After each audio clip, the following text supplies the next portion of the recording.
मेरी जिंदगी खुली किताब की तरह थी। उस किताब में लोगों के लिए प्यार और हमदर्दी के सिवा कुछ नहीं था। मैं अपने दोस्तों के लिए कुछ भी कर सकती थी और मेरी इस आदत ने मुझे परेशानी में डाल दिया था। एक वक्त ऐसा भी आया जब मैं बिल्कुल अकेली हो गई थी। मैं उन दिनों 12वीं के एग्जाम की तैयारी करती, जब तुम मेरी लाइफ में आए थे। मैं बहुत टूट चुकी थी।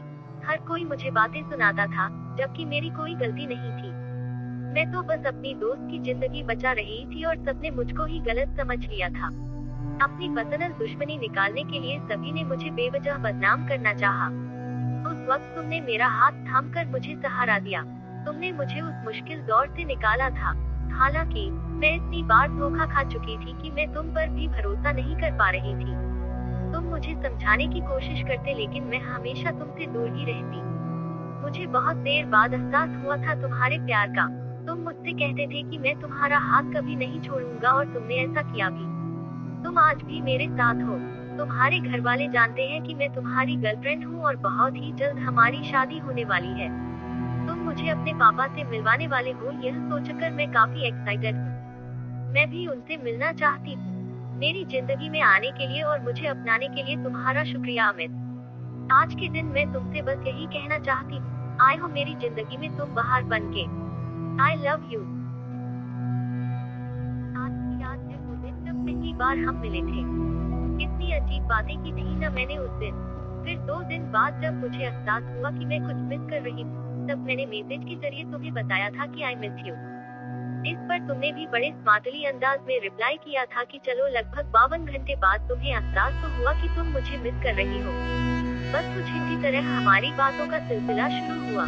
कभी तुम्हारे प्रपोजल को एक्सेप्ट करती तो कभी मना कर देती, लेकिन मना करने के बावजूद तुम यह बात जानते थे कि प्यार मैं तुमसे ही करती हूँ। जब तुमने पहली बार मेरा हाथ पकड़ा था तो मैं 2 दिन तक उस फीलिंग में खोई रही।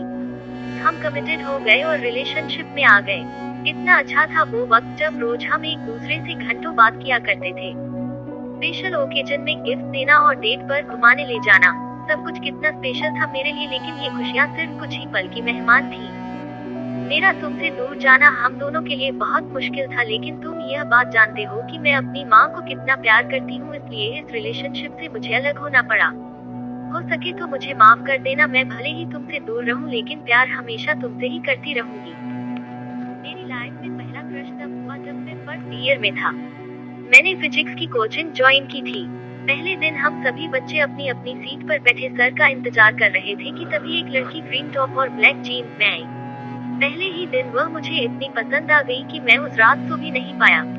आंख बंद करूं तो उसका चेहरा नजर आए, आंखें खोलूं तो ऐसा लगे जैसे वह मेरे सामने खड़ी है। मैंने उसी वक्त यह तय कर लिया कि उसे ही अपनी गर्लफ्रेंड बनाऊंगा। दूसरे दिन मैंने उससे उसका नाम पूछा तो उसने सीसिया बताया। धीरे धीरे हमारी बातचीत शुरू हो गई। हम एक दूसरे को मैसेज करने लगे। मैसेज में हाल चाल से लेकर खाने तक की बातें होने लगी। हमारी फ्रेंडशिप गहरी होती गई। मैं उसे मन ही मन चाहने लगा था, लेकिन प्रपोज करने में डरता था। उसके साथ 1 साल कैसे बीत गया पता ही नहीं चला था। अब सेकंड ईयर में हमने फिर से वही कोचिंग ज्वाइन की है। इस बार मैंने उसे प्रपोज करने का मन बना लिया था। मेरे प्रपोजल से पहले ही उसने बता दिया कि उसकी सगाई हो चुकी है। मैंने उसी वक्त यह तय कर लिया कि उसे ही अपनी गर्लफ्रेंड बनाऊंगा। दूसरे दिन मैंने उससे उसका नाम पूछा तो उसने सीसिया बताया। धीरे धीरे हमारी बातचीत शुरू हो गई। हम एक दूसरे को मैसेज करने लगे। मैसेज में हाल चाल से लेकर खाने तक की बातें होने लगी।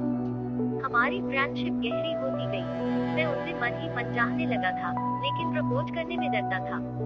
उसके साथ 1 साल कैसे बीत गया पता ही नहीं चला था। अब सेकंड ईयर में हमने फिर से वही कोचिंग ज्वाइन की है। इस बार मैंने उसे प्रपोज करने का मन बना लिया था। मेरे प्रपोजल से पहले ही उसने बता दिया कि उसकी सगाई हो चुकी है। मेरा दिल उसी वक्त टूट गया, लेकिन फिर भी दिल ने उसे प्यार करना नहीं छोड़ा।